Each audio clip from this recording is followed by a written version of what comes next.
Good day, my lovely people. You're welcome back to the channel. This is Yuglu Fashion. Thank you so much for stopping by, and I'm so grateful. Today, I'll be showing you how to make this turtleneck A-line gown with one side pleat, and also it has a rose sleeve. So please stay tuned and enjoy the tutorial. I'll be drafting the bodice pattern on this pattern paper, and also this is the measurements I'll be working with today. But first of all, we are going to assume I folded the fabric into two because I'm using the pattern paper, and I started the measurement from this angle. So from there to this point, I measure nipple point, under bust, half length, and also the hip length. So I labeled them accordingly, and I also measured the gown length. So first of all, I'll be drafting the bodice pattern for the back.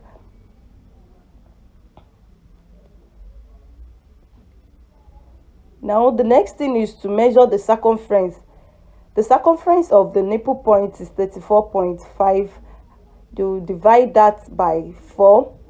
Also for the under bust, the circumference divided by 4. Actually, the half length measurement is not really needed for this particular style.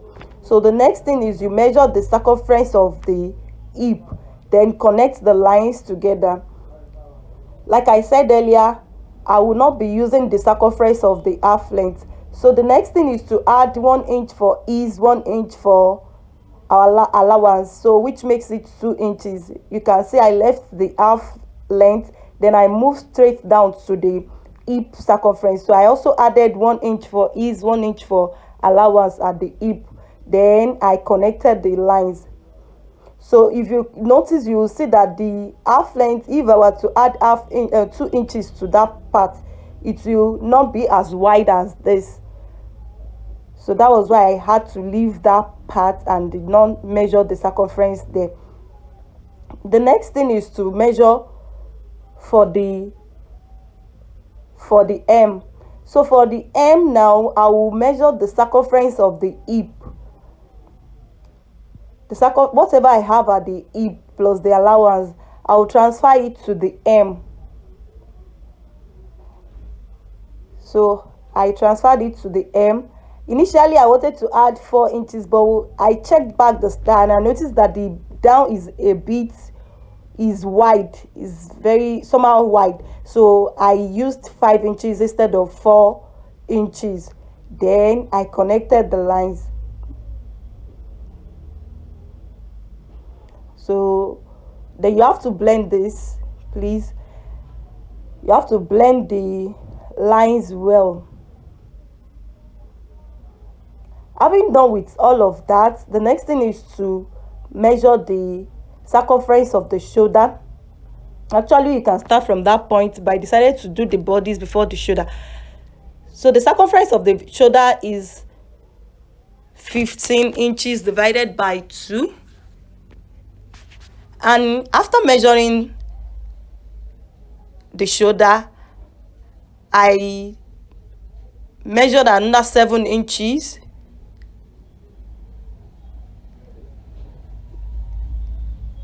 This is for the armhole. Now to shape out the armhole, I went back to the shoulder. From the shoulder point, I measured 4 inches. From the 7 inches I measured earlier, you remember I measured 7 inches right after the shoulder. Then at the angle here, I measured 1 inch in. So whatever I have at the nipple point, I will extend it to the armhole or chest line. Then I will add 1 inch just to give me this slant shape. I have a lot of videos on how to shape this armhole, so I will drop the link in the description box below. Then after doing all this, the next thing is to measure half inch on that 4.5 inch I marked earlier, then connect it this way. I hope this is very clear. So I went ahead to cut it out. Then I placed it back again on another paper. This is for the front body. So for the front, because of the pleats at the front, I'll be adding extra 2 inches allowance. This will serve as the pleats. So I'll be adding extra 2 inches allowance. Then I ruled it out. The next thing is just to trace out the back bodice pattern on the paper. This is very easy. Just trace everything out.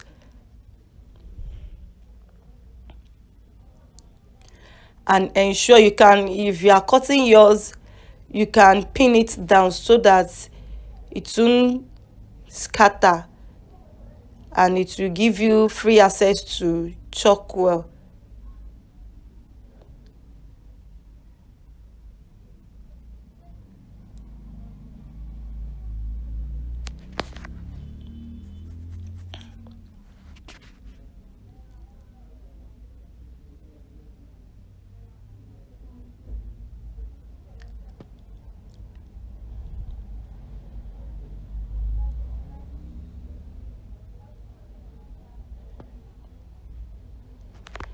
So having done with all of that, I will separate the back from the front bodies and label this part the front. I just separated that so that you can see how I marked that out. So the next thing is to measure the neckline. For the neckline, I'll be working with 2.5 inches because it has turtleneck. If the neck is too wide, the turtle will not be firm. So I measured 2.5 inches by 1. You know, I'm still placing the back bodice pattern and the front bodice pattern on each other. So that was why I used by 1 inch. And right at the shoulder here, I marked 1 inch and slant it back to the neckline. This is for the shoulder slope. You know, our shoulder is not balanced, it's not straight, it's somehow slopy. So I measured the 1 inch there. Then I cut it out. Now this is the front pattern. I later reshaped the front pattern and I measured 3 inches for the width, sorry, for the length. You know, it was initially 1 inch, which I measured for front and back, but I reshaped the front bodies with 3 inches.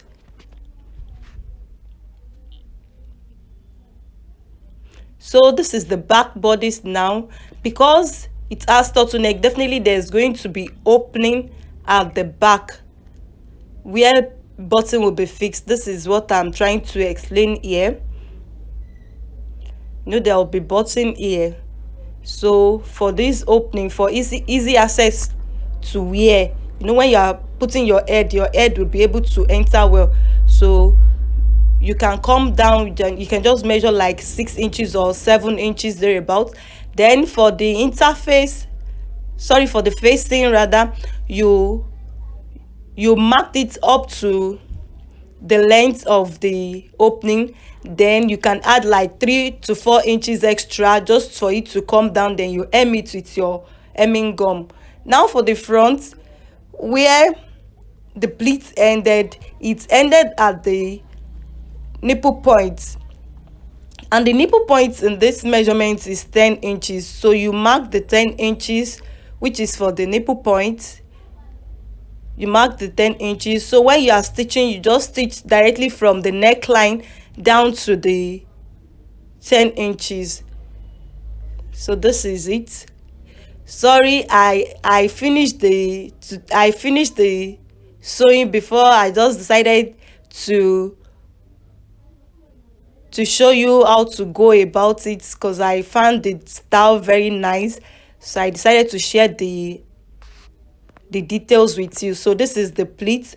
So you can see where it ended. You just iron it on one side. No need of dividing the pleat. It is just one side pleat. So you ironed only one side. Now after doing that, the neckline, for the neckline you measure, after joining After stitching the shoulders of the back and the front bodies together, then you measure the circumference of the neckline. So for this now, the circumference of the neckline of my client is 15 inches. Or before you start your sewing, when you are doing your normal measurement taking, when you are taking your client's measurement, you can just go ahead and measure the round neck of your client. So but for my client here is 15 inches. Now for the turtleneck area, this side, this is just 1 inch. Now for the 1 inch, you can measure like 3 inches. So if you measure 3 inches, you put the 3 inches on fold. Then for the button part of it, that's the one I'm doing right now. You measure like 3 inches also, then you fold it, you fold one side in, fold the other side in as well. You can use your bias tape for this, or you can still use the same fabric. Now, having done with the neckline, the next thing is to cut the sleeve. Now for the sleeve, the length of the sleeve is 20 inches. Then there is a band, so you subtract the band from the length, which will give you 18 inches. The band is 2 inches, the length of the sleeve is 20, so which will give you 18 inches. Now the straight part of it is 18 inches. That's the one we will be cutting now. So first thing, you measure the 18 inches. Remember, you are going to add allowance of ½ inch that you will use to join, 1 inch, because you will need half to stitch it with the band, and also half to connect it back to the shoulder. So you are adding 1 inch, which means you are to measure 19 inches. After that, you measure 2 inches, you measure another 5 inch, you measure 10 inch. The 2 inches is where you shape the sleeve with the armhole shape. Then the 5 inches is your bicep, which is the fullest part of your sleeve, and also the 10 inch is for your elbow part. Then you measure the circumference. First of all, you measure the circumference of the bicep, which is the 5 inches you measured earlier. So the circumference there, whatever you have, you add 1 inch for ease, 1 inch for normal allowance. You know, it's not as if the sleeve is very tight, it's not too tight, so you need ease allowance there. And also the bicep, the elbow part, you measure the circumference there, you add 1 inch for ease, 1 inch for allowance, then you connect the lines together. So I will not be marking the normal inches since there is ease allowance there. Then the next thing is to transfer whatever you have at the elbow line to the length of the sleeve, because there is pleat there, so you need it to be in excess. That's why I used the same measurements I measure at the sleeve length as at the elbow length. Sorry, when I was folding, I did not fold the paper well, so please, you can see whatever I measure at the bicep, I added 1 inch to give me this slant shape here. And also I'll be connecting it this way. That was why I said from the 2 inches you have to connect it in this form, like the armhole shape. You can see, so this is the part that will be connected to the armhole. I also have videos on this, how to cut the straight sleeve, so I will also drop it in the description box. Then for the band is 2 inches, so I added 1 inch to that to make it 3 inches. And also for the length of the band, you measure the circumference of your wrist, or wherever the sleeve ends, you measure the circumference, then you add seam allowance to it. And also this is how you'll be folding. You fold one side in, then before you fold one side in, you first stitch the sleeve on the band, and you gather some area. Since there is little gather there, you pin the middle, you notch the sleeve side and the band, then you pin the two together. Then you pleat it this way till it gets back to the middle, and also you continue it till it gets back to the last part of the sleeve. So having done with that, you now stitch one side in and top stitch it on the other side. So you can see how it is being done. You top stitch it on the other side. For the rose part of it, this is very easy. First thing first, you fold your fabric into 2, then you later fold into 4, just like the way you cut your flay or your peplon. After folding into 2, into 4, you ensure that you have like 2 joint parts. You have 2 joint parts at one side, 2 joint parts at the other side. That was why I said like the way you cut your flay, I mean 360-degree peplon. So then you measure 3 inches round.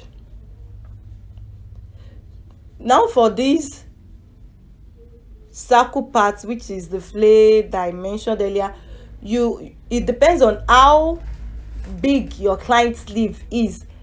If your client sleeve is bigger than this 3 inches might not be useful. You might need more than that, because you will need a bigger circle. Then for the parts that will be pleated, I actually used 2 nets, and the name of the fabric I worked with is Mikado. So you will just measure 3 inches and fold into 2 and stitch it round this way. You just pleat little by little till it gets to the till you finish one edge. Then you leave like ½ inch and continue again with another pleat. You do another one till you finish the whole circle, then you end it at the middle.